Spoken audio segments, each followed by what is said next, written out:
Irregular period என்னதான் பண்றது? உங்க பிரச்சனைகளை கட்டுப்படுத்த லயன் டேட் சிரப் தினமும் 2 ஸ்பூன். சம்மர் ஹாலிடேஸ் வந்தாச்சு, நம்ம ஜிடி ஹாலிடேஸும் வந்தாச்சு. GT holidays, south India's #1 travel brand. வேலை வாய்ப்பிற்கான 100% உத்தரவாதத்துடன் MBA படிக்க இன்றைய ஆச்சி பிசினஸ் ஸ்கூலில் சேருங்கள். ஐபிசி தமிழ் நேயர்களுக்கு வணக்கம். இன்றைய நேர்காணல்ல நம்மோடு இணைந்திருக்கிறார் மூத்த பத்திரிகையாளர் தராசு சியாம் அவர்கள். வணக்கம் சார். வணக்கம். காலையிலிருந்தே பரபரப்பான செய்தி நீங்க பார்த்திருப்பீங்க. விஜயனுடைய அந்த 2ஆம் ஆண்டு துவக்க விழா, கட்சியினுடைய துவக்க விழா பார்த்திருப்பீங்க. கெட் அவுட் அப்படின்னு சொல்லி ஒரு கையெழுத்து இயக்கத்தோட கட்சியினுடைய அந்த 2ஆம் ஆண்டு துவக்க விழா நடைபெற்றிருக்கு. எப்படி பாக்குறீங்க விஜயனுடைய பேச்சு? அது மட்டும் இல்லாம ஆதவ் அர்ஜுனுடைய அந்த பரபரப்பான பேச்சுக்கள், அது விஜய்கிட்ட தென்படல அப்படிங்கிறதையும் ஒரு சில பேர் சொல்றாங்க. நீங்க எப்படி பாக்குறீங்க இந்த விஷயத்த? விஜய் பேசியது மொத்தம் 10 நிமிடங்கள் தான். பொதுவாக தேர்தலை ஒட்டிய கட்சி மாநாடுகளில், இந்த மாதிரியான கட்சியின் முக்கியஸ்தர்கள் கலந்து கொள்கிற மாநாட்டில் தலைவர் பேசும்போது எழுச்சியாக இருக்கும்.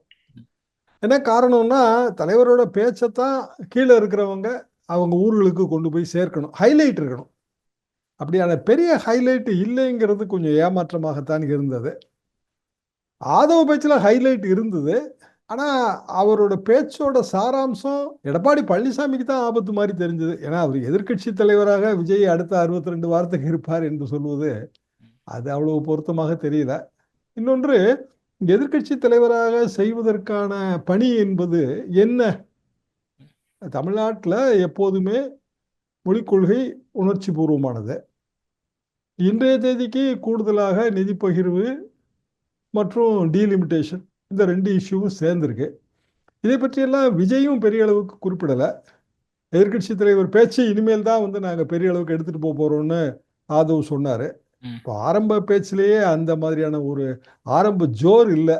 விஜய் பாணிலேயே சொன்னால் உதார் இல்லை பிரதர், உதாரே இல்லை, அப்படிதான் நம்ம அதை சொல்லணும். ஆனால் இதோட நம்ம மதிப்பு போட முடியாது. ஏன்னா என்ன காலம் இருக்குது, கிட்டத்தட்ட ஒரு 14 மாதம் இருக்குது குறைந்தபட்சம் தேர்தல்னு எடுத்துக்கிட்டா கூட. கூட்டணி இல்லை என்பதுல உறுதியாக தெரியுது. அந்த இடம் ஒன்று தான் எனக்கு கொஞ்சம் பெரிய அளவுக்கான ஒரு ஐயத்தை கொடுக்கிறது. இல்ல கூட்டணி இல்ல அப்படிங்கிறது ஆதவ் அர்ஜுன் இன்னைக்கு பேசும்போது அவர்தான் முதலமைச்சர் அப்படின்னு சொல்றாரு. அப்போ அதிமுகவோட கூட்டணி இல்ல, ஆனா கூட்டணி இருக்கு, அப்படி புரிஞ்சுக்கணுமா? இல்ல கூட்டணியே இல்ல அப்படின்னு புரிஞ்சுக்கணுமா? விஜய் தான் முதலமைச்சர்னு ஏற்றுக்கொள்கிற கட்சிகளோட கூட்டணின்னா ரொம்ப சின்ன சின்ன கட்சி தானே வரும். அது ஒரு கூட்டணியாவே கருத முடியாத. கூட்டணினா ஒரு குறிப்பிடத்தகுந்த ஓட்டு வங்கி இருக்கணும், அங்கீகாரம் பெற்ற கட்சியாக இருக்கணும். விஜய் கட்சி அங்கீகாரம் பெறல, ஏன்னா இனிமேல் தான் அவங்க முதல் தேர்தலை சந்திக்கணும். விஜய்ங்கிற சினிமா பிரபலம் இருக்கார், அதை நம்ம மறுப்பதற்கு இல்லை. அப்போ விஜய்ங்கிற சினிமா பிரபலத்தோட அனுகூலம் என்ன? க்ரௌடு புள்ளி. ஒரு 200 ரூபா கொடுத்தா தான் நீ கூட்டத்துக்கு ஆள் கூட்டு வர முடியும். விஜய் கூட்டத்துக்கு அந்த பிரச்சனை வராது. விஜய் பேசுகிறார் அப்படின்னா இயல்பாக கூட்டம் வரும். வர்ற கூட்டம் எல்லாமே ஓட்டு போடுற கூட்டமெல்லாம் மாறவே மாறாது. வர்ற கூட்டம் ஒரு சினிமா ஸ்டாரை பார்க்க வர்ற கூட்டம். பெரும்பாலும் இளைஞர்கள் வருவாங்க, பெரும்பாலும் இளம் பெண்கள் வருவாங்க. எம்ஜிஆரையும் விஜயும் ஒப்பிட முடியாது. ஏன்னா எம்ஜிஆர் அவர் தனிக்கட்சி ஆரம்பித்து வரும்போது 20 வருஷம் காங்கிரஸ் சர்வீஸு, 20 வருஷம் அண்ணா திமுக, இன்னும் சொல்லப்போனால் திமுக பொருளாளர், 3 முக்கிய பதவிகளில் ஒன்று அவர் வச்சுருந்தார். ஒரு எம்எல்சி டேம், ஒரு எம்எல்ஏ டேம், சிறு சேமிப்பு திட்ட துணைக்காக அது அமைச்சர் பதவி, அந்த சிறு சேமிப்பு திட்ட துணைத் தலைவர் பதவி. இவ்வளோ பேக்ரவுண்டோடு அவர் வந்தார். இவ்வளோ பெரிய அறிமுகம் இருந்துச்சு. படங்கள் எல்லாமே அரசியல் கருத்துக்களை சொல்லும். திரை மொழி என்பது எல்லாமே அரசியல் மொழி தான், அரசியல் உரையாடல் தான். சொன்னாலும் தெரிவதில்லை மண்ணாலும் வித்தை, நாடோடி மன்னன் படத்தில் எம்ஜிஆர் சொன்னது. அது இன்னைக்கு விட நீங்கள் எடுத்து பயன்படுத்தலாம். எத்தனை காலம்தான் ஏமாற்றுவார் இந்த நாட்டிலே, மலைக்கல்லன் படத்தில் எம்ஜிஆர் பாடிய பாடல் இன்னை வரைக்கும் அது பயன்படுத்தப்படுகிறது எல்லாராலையும், நம்ம பார்க்குறோம். ஏன்னா அந்த உரையாடல் அது ரொம்ப முக்கியம்.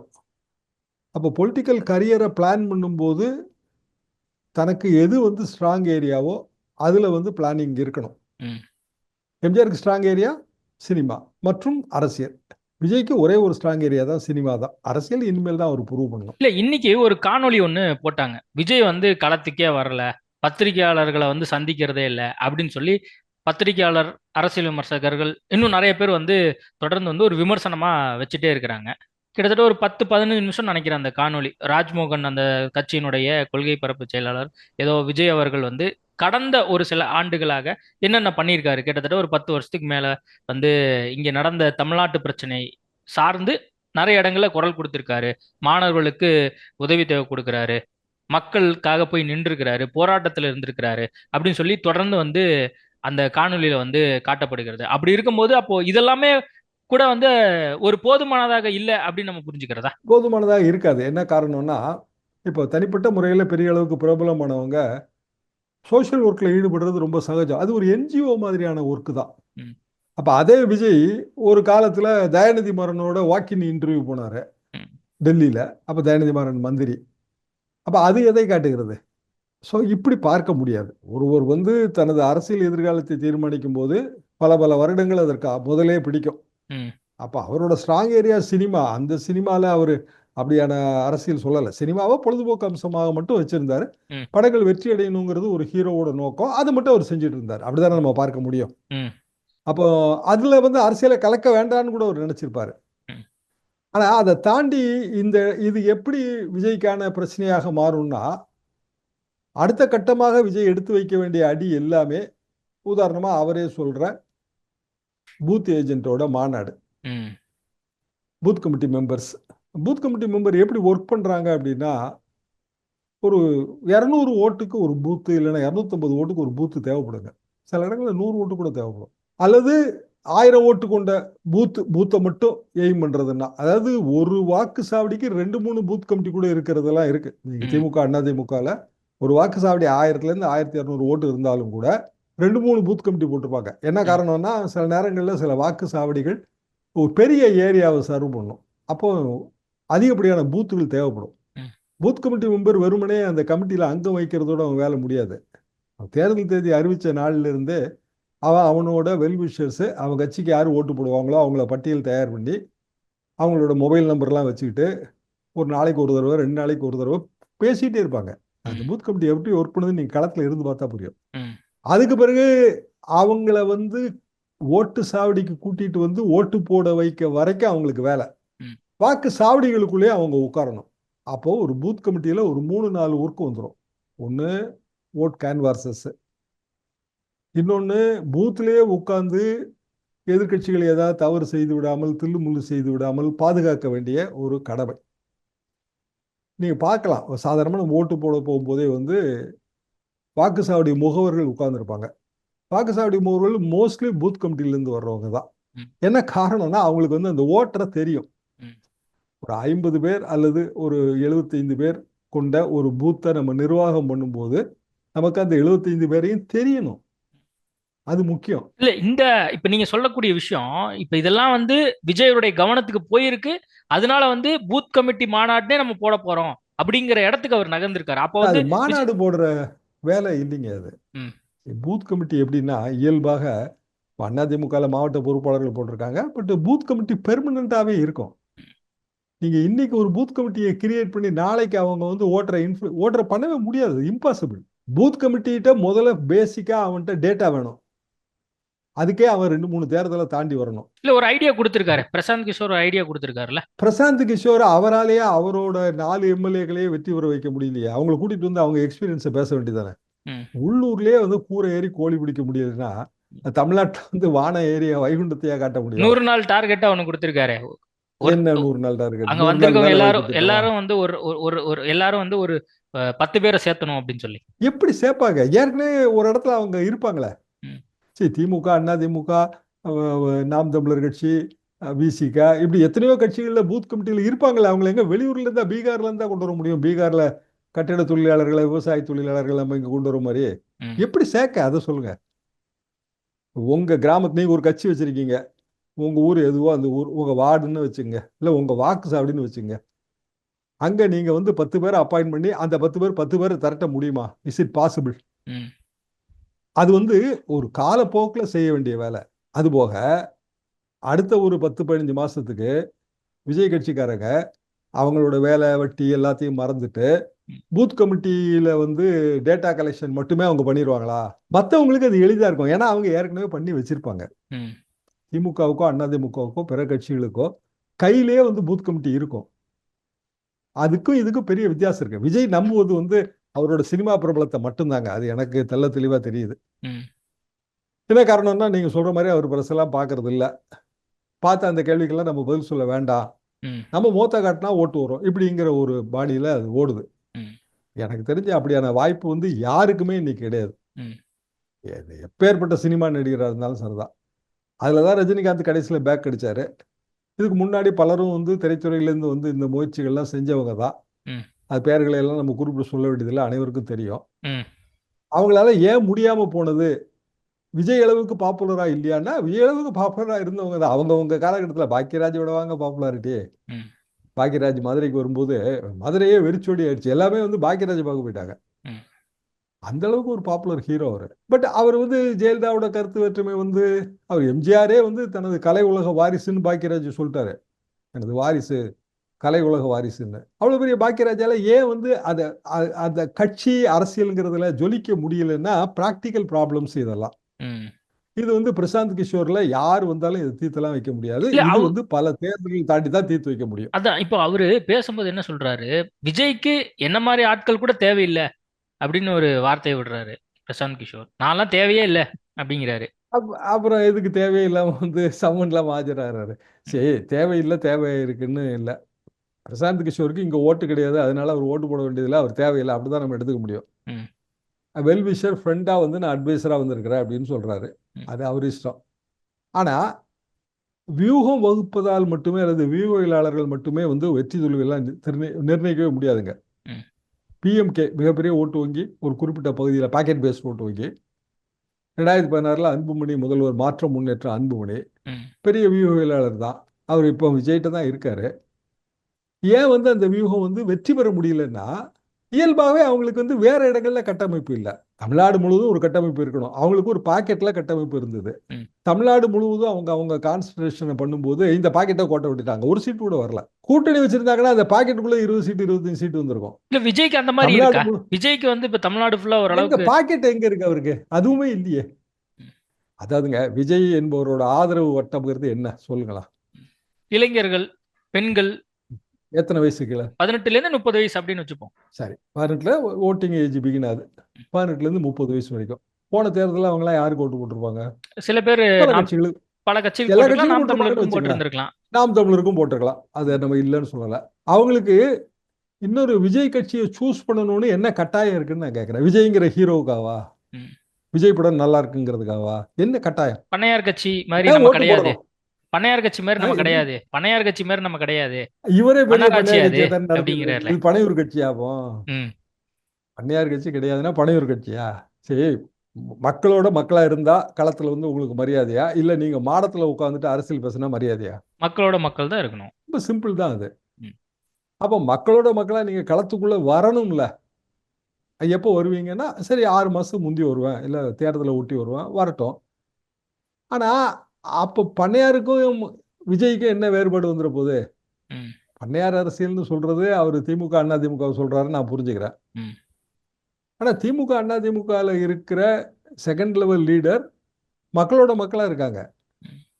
Even for that matter Edappadi Palaniswami also. முதலமைச்சரும் அப்படிதான் இருக்காரு. ம். திமுகவில் இருக்கிற இப்போ அவங்க பிரமுகர்கள் அப்படிதான் இருக்காங்க. ம்.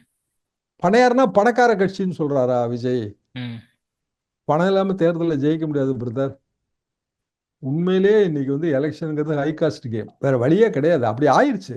ம். பிரசாந்த் கிஷோரே வந்து அதிகாரப்பூர்வமான கன்சல்டண்டா நம்ம நியமிக்கணும் அப்படின்னா எத்தனை கோடி ரூபா செலவாகும்? அட்வைஸா இலவச ஆலோசனை யார் வேணாலும் சொல்லுவாங்க. அதுல ஒன்றும் பயன் கிடையாது. ம். சரி, இதெல்லாமே வேலைக்கார விஷயம் இல்லைங்க. விஜய் வந்து ஒரு கட்சி ஆரம்பிச்சிருக்காரு. அந்த கட்சிக்கு வந்து மீடியா அட்டென்ஷன் கிடைக்குது. என்ன காரணம்னா அவர் ஒரு வெற்றிகரமான ஹீரோ. ம். இவ்வளவுதான் நான் அவர் இல்ல. பார்க்குற ஸ்ட்ரென்த்னு இல்ல. பார்க்கறது இவ்வளவுதான். அதான் உங்களுடைய ஸ்ட்ரென்த்தா நீங்க உங்களோட அனுபவத்திலேருந்து நீங்க சொல்றீங்க. இன்னைக்கு கூட வந்து பாத்தீங்கன்னா கொள்கை ரீதியா வந்து அவர் பெருசா எதுவுமே எடுத்து பேசல அப்படிங்கிற ஒரு விமர்சனங்கள் கூட பொது வெளியில வந்துட்டு இல்ல, இருக்கு. அதனால அப்படி எடுத்து பேசுற வாய்ப்பு இல்லை. சரி, நீங்க எந்த தமிழ்நாட்டுக்குன்னு சில குறிப்பிட்ட கொள்கைகள் இருக்கு. அகில இந்திய கொள்கையிலிருந்து ரொம்ப மாறுபட்டது. இதோட ஸ்பெஷாலிட்டி. அப்ப தமிழ்நாட்டுக்குன்னு தனித்துவமா இருக்கிற கொள்கையில விஜய் எந்த முடிவு சொன்னாலும் அது திமுக அண்ணா திமுகவோட முடிவா தான் இருக்கும். ம். அதை மாற்றி சொல்ல முடியாது. ம். மாற்றி சொல்லக்கூடிய வாய்ப்பு அண்ணாமலைக்கு மட்டும்தான் வருது. ஏன்னா அவர் டைரக்ட்லி ஆப்போசிட்டா ஒன்று சொல்றாரு. ம். தமிழ்நாட்டில் இது தமிழ்நாட்டோட அடிப்படை உணர்வுன்னு இருக்கிற எல்லாத்துக்கும் ஆப்போசிட்டா அவர் சொல்றாரு. ம். அதுக்கான ஓட்டு வங்கி அவர் கிரியேட் பண்ண முயற்சிக்கிறாரு. ம். ஓட்டு வங்கி இருக்கும், மேட்டுக்குடி ஓட்டு வங்கி இருக்கும், அப்பர் மிடில் கிளாஸ் ஓட்டு வங்கி இருக்கும். அதை அவர் ஒரு பக்கம் இழுக்கணும்னு முயற்சிக்கிறாரு. ம். அப்போ விஜய் பிஜேபி அல்லாத ஓட்டு வங்கியை தன் பக்கம் இழுக்கணும். அந்த ஓட்டு வங்கியில திமுக, அதிமுக, சீமான் எல்லாரும் இருப்பாங்க, விசிக எல்லாரும் இருப்பாங்க. அப்ப விஜய் எந்த இடத்துல அது கிரியேட் பண்ணுவாருங்கிறது தான் என்னோட கேள்வி. அது எனக்கு உண்மையிலே புரியல. அதான் இப்போ அவர் எந்த இடத்துல கிரியேட் பண்ணுவாரு? திமுக, அதிமுக அந்த கட்சிகள்லாம் பார்த்தீங்கன்னா பேர் சொல்லாம சொல்றாரு. அது எதுவும் திட்டமிட்டு அப்படிதான் அவர் பேசணும்னு நினைக்கிறாரா, இல்ல வேற எதுவும் காரணம் இருக்குமா? வெறும் பாயசங்கிறாரு, பாசிசங்கிறாரு, இப்படி நேரடியா ஏன் எதுவுமே எதிர்க்க மாட்டேங்கிறாரு? 3 வருஷத்துக்குள்ள அண்ணாமலை தமிழ்நாட்டுல நூக்கன் கார்னர் ரீச் ஆயிருக்காரு. மறுக்க முடியாதுல்ல. மறுக்க முடியாதுல்ல. ஓட்டு அதை பத்தி நம்ம பேசவே இல்லை. ரீச் தமிழ்நாட்டோட நூக்கன் கார்னர் ரீச் ஆயிருக்காரு விஜய். மறுக்க முடியுமா? ஆமா. அண்ணாமலை ரீச் ஆயிருக்கிறது பாலிடிக்ஸ், விஜய் ரீச் ஆயிருக்கிறது சினிமா. அதான பாயிண்ட். ஆமா. சினிமாவை பாலிடிக்ஸா கன்வெர்ட் பண்ணணும். சினிமா பேஸை பொலிட்டிக்கல் பேஸா மாற்றணும். சினிமா பேஸை பொலிட்டிக்கல் பேஸா மாற்றணும்னா அந்த கட்சிக்குன்னு சில தனித்துவமான விஷயங்கள் வேணும். அண்ணாமலைக்கு தனித்துவமான விஷயங்கள் இருக்கா இல்லையா? இருக்கு. ஏன்னா அவர் தான் டோட்டலா வலதுசாரி கொள்கை பேசுறாரு. தமிழ்நாட்டுல எதெல்லாம் நம்ம ஒரு அடிப்படை சித்தாந்தம் நினைக்கிறோமோ அது மாறுபட்ட சித்தாந்தத்தை சொல்றாரு. ஆனா அது வேற சித்தாந்தம், அதுக்கு ஒரு ஓட்டு வங்கி இருக்கும். விஜய் ஒரு சித்தாந்தம் சொன்னா இதுக்குள்ளதான் வரணும். திராவிடத்துக்குள்ளதான் வரணுங்கிறீங்களா? திராவிடம் இல்ல, பிஜேபி அல்லாத சிந்தனையோட தானே வர முடியும். திராவிடத்தை விட்டுருவாங்க. இல்ல, உங்களோட புரிதல சார், எல்லாத்தையும் ஒரு கிளாரிட்டி இல்ல, விஜய்ட்ட ஒரு கிளாரிட்டி இல்ல, கொள்கையில ஒரு கிளாரிட்டி இல்ல அப்படின்னு நினைக்கிறீங்களா? இல்ல, வழி இல்லைன்னு நினைக்கிறேன். தனிப்பட்ட விஜய் என்பவருக்கு கிளாரிட்டி எல்லாம் இருக்கும். எப்படி இல்லாம இருக்கும்? விஜயோட ஃபாதர் எனக்கு ரொம்ப க்ளோஸ் ஃப்ரெண்டுங்க. ரொம்ப கிளாரிட்டி உள்ள ஒரு ஆளு. எப்படி இல்லாம இருக்கும்? இருக்கும். ஆனா அது இருதலைக்குள்ள எறும்பு என்ன பிரச்சனை அப்படின்னா, அதை சொன்னா திமுக அதிமுகவுக்கு லாபமா முடிஞ்சிடும், பிற கட்சிகளுக்கு லாபமா முடியும். அதை சொல்லலைன்னா பிஜேபிக்கு லாபமா முடியும். இப்படியான ஒரு பாக்குவட்டித்தனமான அரசியல்ல சிக்குது அது. அப்போ விஜய் உண்மையிலேயே அவரால் என்ன செய்ய முடியும் அப்படின்னா, ஒரு ஓட்டு வங்கிய தனது சினிமா இமேஜ்ல கிரியேட் பண்ணி ஏதாவது ஒரு அணியில கூட்டணியா தான் செயல்பட முடியும். அதனாலதான் நான் ஆரம்பத்துல இருந்து அந்த பாயிண்ட் சொல்றேன். ஓகே, நான் இறுதியா தலைகீழா நின்னாலுங்க விஜயால 35% ஓட்டு தனியா வாங்க முடியாது. இப்ப இன்றைய நிகழ்வு மூலமா இங்க இருக்கக்கூடிய அதிமுக, திமுக மற்ற கட்சிகளுக்கு என்ன மெசேஜ் கொடுத்திருக்குன்னு நினைக்கிறீங்க? ஒரு மெசேஜ் இல்லைங்க. திமுக சந்தோஷமா இருக்கும். இவர் கூட்டணி கிடையாதுயா, இனி அண்ணா திமுக கூட்டணி கிடையாதுன்னா நமக்கு லாபம்னு நினைப்பாங்க. நம்ம எதிர்ப்பு போட்டா எல்லாரும் பங்கு போட போறாங்க, நமக்கு என்ன நஷ்டம் அதுல? அப்ப அதை பத்தி அவங்க கவலைப்பட மாட்டாங்க. அதிமுக என்ன நினைக்கும்? விஜய் வருவாருன்னு எதிர்பார்த்தோம், அவரே தான் முதலமைச்சர் கேண்டிடேட்னா எடப்பாடி பழனிசாமி விஜய் முதலமைச்சர் கேண்டிடேட்னு பிரச்சாரம் பண்ண முடியாது. சரி, பொறுத்திருப்போம், ஜனவரி மாசம் வரைக்கும் நிலைமைகள் மாறும் அப்படின்னா அவங்க திருப்பியும் அந்த ஒரு கிளி மாதிரி காத்துக்கிட்டே இருப்பாங்க. திமுக கூட்டணி கட்சிகளுக்கு திமுக கூட்டணி விட்டு வெளியில வரவே முடியாதபடி விஜய் அந்த பாதையை அடைச்சு விட்டாரு. சரி, அதிமுக விஜய் கூட்டணி வரும்னா கொஞ்சம் பேருக்கு ஒரு ஆசை வரும். திமுக கூட்டணியில் 5 சீட்டு கொடுப்பாங்க, 6 சீட்டு கொடுப்பாங்க, 1 சீட்டு கொடுப்பாங்க, 2 சீட்டு கொடுப்பாங்க, இந்த கூட்டணிக்கு போனா கூட கிடைக்குங்கிற ஒரு ஆசை. அரசியல்வாதிக்கு கணக்கு சீட்டு தாங்க கடைசியா. சீட்டும் நோட்டும் கணக்குல இல்லாத தேர்தல் அரசியலே கிடையாது. சீட்டும் நோட்டும் கணக்குல வேணும். அது இல்லாம பேசுறதெல்லாம் சும்மா வெட்டி வேலை. இதுதான் பிராக்டிக்கல் ரியாலிட்டி. பிராக்டிக்கல் ரியாலிட்டியில திமுக எதிர்ப்பு ஓட்டு வங்கி அது நல்லதா போச்சுன்னு அவங்க விட்டுருவாங்க. அதிமுக இவன் என்ன பண்ண போறாரு தெரியல, சரி வெயிட் பண்ணுவோம்னு நினைப்பாங்க. கீழே இருக்கிற கிரவுண்ட் லெவல்ல பூரா பல்ஸ் பார்த்துக்கிட்டே இருப்பாங்க. கிரவுண்ட் லெவல்ல எத்தனை பூத் கமிட்டி போட்டாங்க, நம்மளால எவனாவது அங்க போயிட்டானா, அப்படி போனானா தன் பக்கம் இழுத்துக்க. பூத் கமிட்டி அது காலகாலமா வருதுங்க. எங்க அப்பாவே இந்த பூத்துல தாங்க இருந்தாரு, தாத்தா இருந்தாருன்னு சொல்லுவாங்க. கட்சி மட்டும் இல்ல, பூத்தும் காலகாலமா வருது. அவ்வளவு சாமானியமா ஒரு இன்னொரு கட்சி பூத்துக்கு போக விட மாட்டான். திமுக அதிமுகவே பெருசா எதுவும் கன்சிடர் பண்ணாது இந்த விவகாரத்துல அப்படின்னு சொல்றீங்க. நாம் தமிழனுடைய நிலைமை என்னவா இருக்கும்? ஒரு கட்சியுமே கன்சிடர் பண்ணாதுங்க. நாம் தமிழருக்கு முதல்ல ஒரு ஆசை இருந்தது. தங்க கட்சியில இருந்து விஜய் கட்சிக்கு போகாம தடுக்க வேண்டிய ஒரு கட்டாயத்துல அவங்க போய் சிக்கிறாங்க. அப்போ அவங்கள பொறுத்த வரைக்கும் விஜயோட பெரிய அளவுக்கு நெருக்கம் காட்டினாலே அது தொல்லதான்னு நினைப்பாங்க. விஜய் அவர் கட்சிக்குமே ஒரு முட்டுக்கல் போட்டாரு. என்னன்னா, இன்னைக்கு கூட்டணி வச்சா நாளைக்கு எடப்பாடி பழனிசாமி முதலமைச்சராக்குவோம் அப்படின்னு விஜய் சொல்லுவாரா? என்ன சொல்லுவாரு அவரு? ஸோ இப்போ இந்த மாதிரியான முயற்சிகளை ஈடுபடாம இருக்கிறதா புத்தாலித்தனமான அரசியல். இந்த மாநாடு மூலமாக அவரது கட்சிக்காரர்களுக்கு அவர் என்ன மெசேஜ் கொடுத்திருக்காரு? இன்னைக்கு நடந்த 2வது ஆண்டு துவக்க விழா 2வது ஆண்டுன்னு கணக்குக்கு தானே சொல்றாங்க. எனக்கு தெரிஞ்சு அந்த மாநாடு ஒன்று நடத்துனாங்க இல்லைங்களா, ம் அதுதான் எனக்கு துவக்கம் மாதிரி நான் நினைச்சேன். ம் அதுக்கு முன்னாடி கணக்குல துவங்கி இருக்காங்க, அவ்வளவுதானே. பெரிய அளவுக்கான முயற்சி என்ன இருக்கு? ம் மாநாடு 1, பரந்தூர் 2, இதை தாண்டி பெரிய முயற்சி இல்லை. ம். விஜய் தனித்தனியா சில விஷயங்களை செஞ்சாரு. இப்போ அனிதா அவர்கள் மரணத்துக்கு வருத்தம் தெரிவிக்க போனது, ஸ்டெர்லைட் துப்பாக்கி சூடு பாதிக்கப்பட்டவர்கள் போய் பார்த்தது, இதெல்லாம் தனித்தனியான முயற்சிகள். ம் அதை நான் கணக்கிலேயே எடுத்துக்கிடல ஆக்சுவலா. ஏன்னா அதையும் தாண்டி அவரோட படங்கள் ஏற்கனவே அவருக்கான ஒளிவட்டத்தை கிரியேட் பண்ணிருச்சு. அப்போ பிரசாந்த் கிஷோர் எதுக்கு பயன்படுறாரு? மேடைக்கு பிரசாந்த் கிஷோர் வர்றதுல ஒரு செய்தி இருக்கு. ம் தமிழ்நாட்டு டீ கடையில் எத்தனை பிரசாந்த் கிஷோர் இருப்பாங்க? ம் டீ கடை பூரா அவங்க தான் உட்காந்துருப்பாங்க. ட்ரம்ப்புக்கே ஆலோசனை சொல்லுவாங்க. ம் எலான் மஸ்க் இப்படி செஞ்சுட்டாரே அப்படின்னு சொல்லி பேசுவாங்க. ம் தமிழ்நாடு பூராமே பிரசாந்த் கிஷோர்கள் தான். ம். நீங்க, நான், எல்லாரும் தான். அப்ப அவர் என்ன பண்ணுவோம்? என்ன பெருசா சாதிக்க முடியும்? ம். செய்தி. ஏன் செய்தி வருது? செய்தி பஞ்சம், செய்தி பசி. ஊடகங்களுக்கு வேற வழி இல்லை.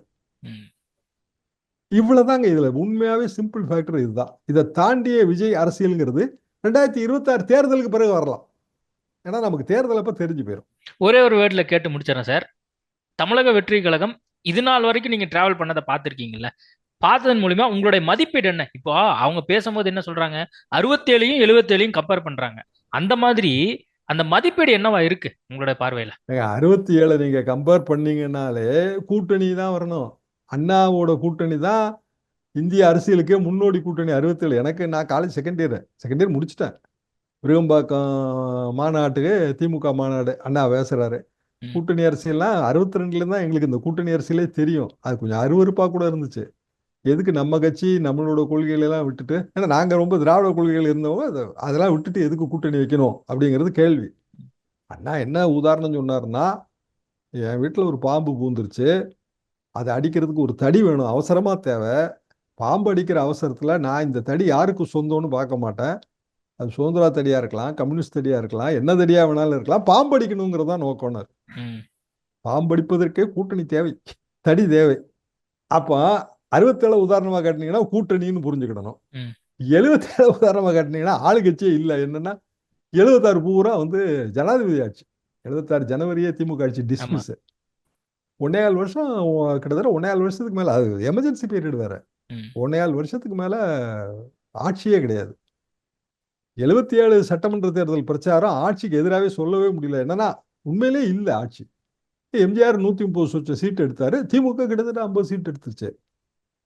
4 முனை போட்டி. அப்போ 30% ஓட்டு வேணும். அதை மட்டும் நான் மெசேஜா எடுத்துக்கிட்டேன். 4 முனை போட்டி 5 முனை போட்டி வந்தா 30% ஓட்டு இருந்தா 1977 மாதிரி எம்ஜிஆர் மாதிரி ஜெயிக்கலாம்.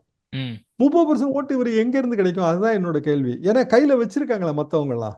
ம் அதுல இருந்து ஒரு 5% நான் கழிச்செல்லாம் பாக்குறேன். ம் சரி, திமுக 40% மேல இருக்கு, ஒரு 10% கழிங்க. அப்போ அவங்க 33ல இருப்பாங்கல்ல, 35ல இருப்பாங்கல்ல. ம் 2 விஷயம் தேவைங்க, அரித்மெட்டிக்ஸ், கெமிஸ்ட்ரி. ம் அரித்மெட்டிக் விஜய்க்கு சாதகமா இல்லை. கெமிஸ்ட்ரியில ஒண்ணு தான், சினிமா கெமிஸ்ட்ரி மட்டும்தான். Okay sir. நிறைய விஷயங்கள் குறித்து நம்ம பேசியிருக்கோம். மக்கள் பார்க்குறாங்க, இன்னும் அதை சார்ந்திருக்கக்கூடிய நபர்களும் பார்ப்பாங்க. நீங்க சொன்ன விஷயத்தெல்லாம் அவங்க ஃபியூச்சர்ல கன்சிடர் பண்றாங்களான்னு பார்த்துருவோம். நேர்காணல் கொடுத்ததுக்கு மிக்க நன்றி. இர்ரெகுலர் பீரியட் என்னதான் பண்றது? உங்க பிரச்சனைகளை கட்டுப்படுத்த லயன் டேட் சிரப் தினமும் 2 ஸ்பூன். சம்மர் ஹாலிடேஸ் வந்தாச்சு, நம்ம ஜிடி ஹாலிடேஸும் வந்தாச்சு. GT holidays, south India's #1 travel brand. வேலை வாய்ப்பிற்கான 100% உத்தரவாதத்துடன் MBA படிக்க இன்றைய ஆச்சி பிசினஸ் ஸ்கூலில் சேருங்கள்.